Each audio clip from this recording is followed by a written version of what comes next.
কল্পনা করুন আপনি ভেসে আছেন এক অন্তহীন সমুদ্রের মাঝে। চারিদিকে যতদূর চোখ যায় শুধু জল আর জল। না কোনো দ্বীপ, না কোনো জাহাজ, আকাশে নেই একটিও প্লেন। হাজার হাজার কিলোমিটার জুড়ে নেই আর কোনো মানুষ। এই মুহূর্তে আপনি পৃথিবীর এমন এক জায়গায় দাঁড়িয়ে আছেন যেখান থেকে সভ্যতা সবচেয়ে বেশি দূরে। পৃথিবীতে থেকেও যেন আপনি পৃথিবীর বাইরে। এই ভয়ঙ্কর নিঃসঙ্গ জায়গাটার নাম পয়েন্ট নিমো।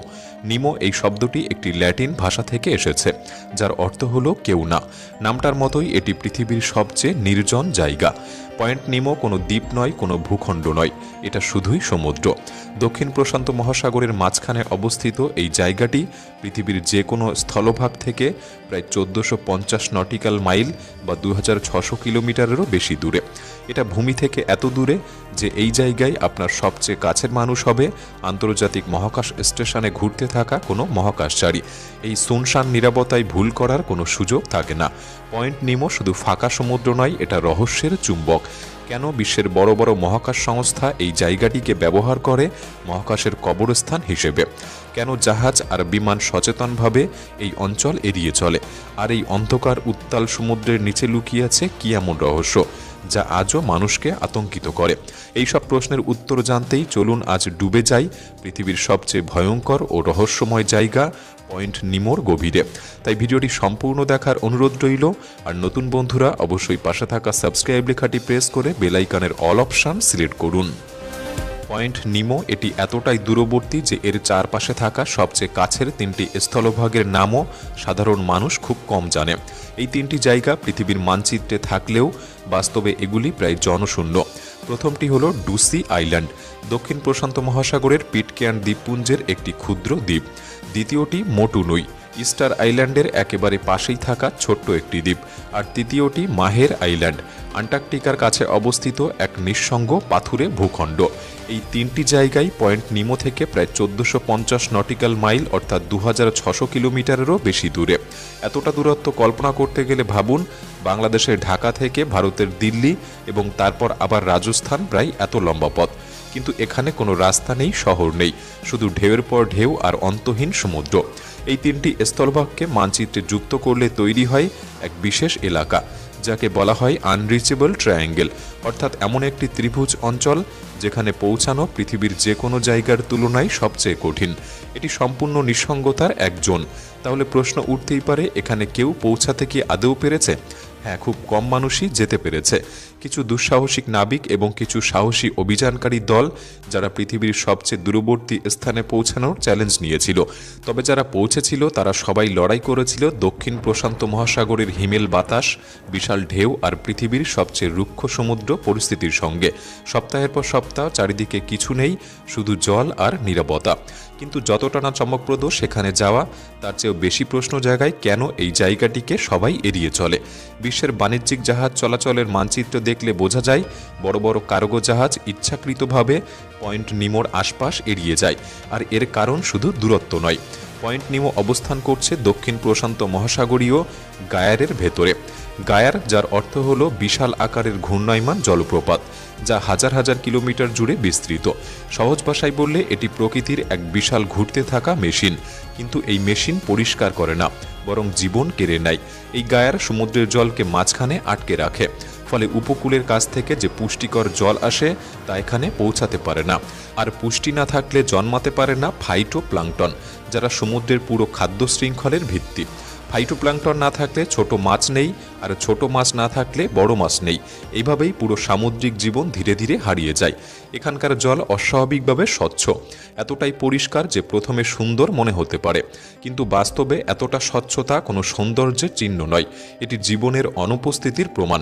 কারণ জীবন্ত সমুদ্রের জল কখনোই পুরোপুরি পরিষ্কার হয় না। যেখানে সবসময় জীবনের উপস্থিতি থাকবে সেখানের জল হালকা ঘোলাভাব থাকবেই। দক্ষিণ প্রশান্ত মহাসাগরীয় গায়ারের জল এতটাই পুষ্টিহীন যে বিজ্ঞানীরা একে বলে সমুদ্রের মরুভূমি।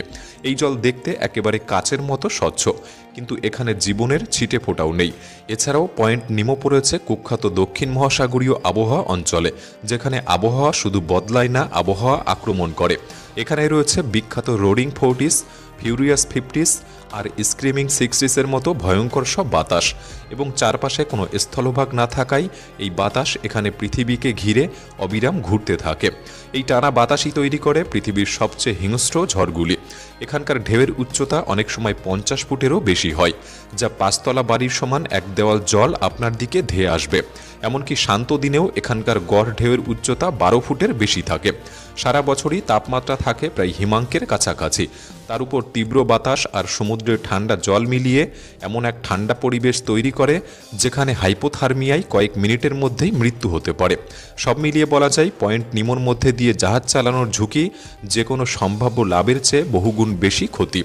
একই কারণে বিমানও এই অঞ্চল এড়িয়ে চলে। নিউজিল্যান্ড থেকে চিলি যাওয়ার ফ্লাইটগুলি হাজার হাজার কিলোমিটার খোলা সমুদ্রের উপর দিয়ে যাওয়ার ঝুঁকি না নিয়ে বরং আন্টার্কটিকার উপকূল ঘেঁষে পথ বেছে নেয়, কারণ মাঝ সমুদ্রে কোনো জরুরি পরিস্থিতি মানেই চারিদিকে হাজার হাজার কিলোমিটার জুড়ে কোনো রানওয়ে নেই। পাইলটদের ভাষায় পয়েন্ট নিমোর মতো এলাকাকে বলা হয় কফিন কর্নার, যেখানে যান্ত্রিক ত্রুটি বা হঠাৎ কোনো মেডিকেল এমার্জেন্সি কার্যত মৃত্যুদণ্ডের মতো।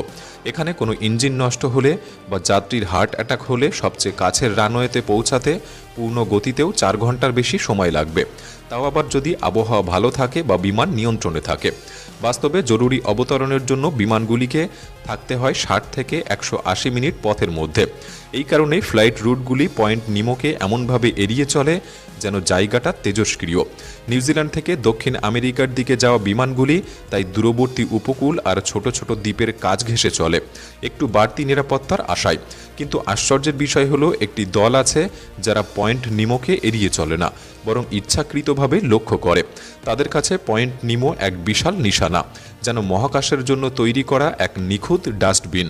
নাসা সহ বিভিন্ন মহাকাশ সংস্থা তাদের পুরনো স্যাটেলাইট, রকেটের অংশ কিংবা পরিত্যক্ত স্পেস স্টেশন যখন ধ্বংস করতে চায়, তখন সেগুলিকে ইচ্ছাকৃতভাবে পয়েন্ট নিমোর দিকে পাঠানো হয়, কারণ পৃথিবীতে আর কোনো জায়গা মানুষের বসতি থেকে এত দূরে নেই। এখানে কিছু আছড়ে পড়লেও একজন মানুষের ক্ষতি হওয়ার আশঙ্কা নেই। পয়েন্ট নিমোর গভীরের সবচেয়ে বিখ্যাত বাসিন্দা হল রাশিয়ার পুরনো স্পেস স্টেশন মির, যার ধ্বংসাবশেষ চিরতরে হারিয়ে গেছে এই নিঃসঙ্গ সমুদ্রের তলায়। 2001 সালে 165 টন ওজনের রাশিয়ান স্পেস স্টেশন মিরকে ইচ্ছাকৃতভাবেই পয়েন্ট নিমোর দিকেই ভেঙে ফেলা হয়েছিল, যে স্টেশন প্রায় 15 বছর পৃথিবীর চারপাশে ঘোরার পর তার ধ্বংসাবশেষ ছড়িয়ে পড়ে এই পয়েন্ট নিমোর সমুদ্রের তলায়।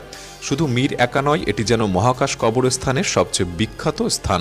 তাই পয়েন্ট নিমোর গভীরে আজও ঘুমিয়ে আছে 260টিরও বেশি মহাকাশযান। এর মধ্যে রয়েছে আন্তর্জাতিক মহাকাশ স্টেশনের কিছু অংশ, যেগুলি ধাপে ধাপে কক্ষপথ থেকে নামিয়ে আনা হয়েছিল। ইউরোপিয়ান স্পেস এজেন্সির কার্গোযান, রাশিয়ার প্রোগ্রেস সাপ্লাই শিপ, জাপানের এইচটিভি কার্গোক্রাফট, এমনকি স্পেস এক্সের ড্রাগন ক্যাপসুলও তাদের শেষ যাত্রা এখানেই শেষ করেছিল। সবচেয়ে রহস্যময় বাসিন্দাদের মধ্যে ছিল 1970 ও 80-এর দশকের সোভিয়েত স্যাটেলাইট আর প্রোবগুলি। ঠান্ডা যুদ্ধের সময়কার সেই অত্যাধুনিক প্রযুক্তি যা একসময় ছিল মানব সভ্যতার গর্ব, আজ সেগুলি আছে সমুদ্রের এই অন্ধকারে মাইলের পর মাইল নিচে। তাদের সঙ্গে কোনো গোপন পরীক্ষা বা উন্নত প্রযুক্তিও হারিয়ে গেছে কিনা আমরা কোনোদিনই জানতে পারবো না, কারণ এই গভীরতায় জলের চাপ সমুদ্রপৃষ্ঠের তুলনায় 400 গুণেরও বেশি, যেখানে পৌঁছানো আজকের সবচেয়ে উন্নত সাবমেরিনের পক্ষেও অসম্ভব। এই প্রতিটি পতন নিমোর সংগ্রহে নতুন কিছু যোগ করেছে। তাই বলা যায় এটি পৃথিবীর সবচেয়ে দামি আন্ডার ওয়াটার মিউজিয়াম, যেখানে কোনো দর্শক কোনোদিন পৌঁছাতে পারবে না। অগণিত মহাকাশ যন্ত্র যেখানে নিঃশব্দে পড়ে আছে, চারপাশে শুধু চাপা অন্ধকার আর চিরন্তন নীরবতা। কিন্তু এই নীরব জায়গাটি একবার জোরালো শব্দের উৎস হয়ে উঠেছিল। 1997 সালে প্রশান্ত মহাসাগরের হাজার হাজার কিলোমিটার দূরে বসানো এক জলের নিচের মাইক্রোফোনে ধরা পড়েছিল এক অদ্ভুত শব্দ, এতটাই জোরালো যে পুরো প্রশান্ত মহাসাগর জুড়েই শোনা যাচ্ছিল। বিজ্ঞানীরা এর নাম দিয়েছিল দ্য ব্লুব। শব্দটি ছিল নীল তিমির থেকেও জোরে, পরিচিত যে কোনো সামুদ্রিক প্রাণীর চেয়েও গভীর, আর এর উৎস ছিল পয়েন্ট নিমোর দিক থেকেই।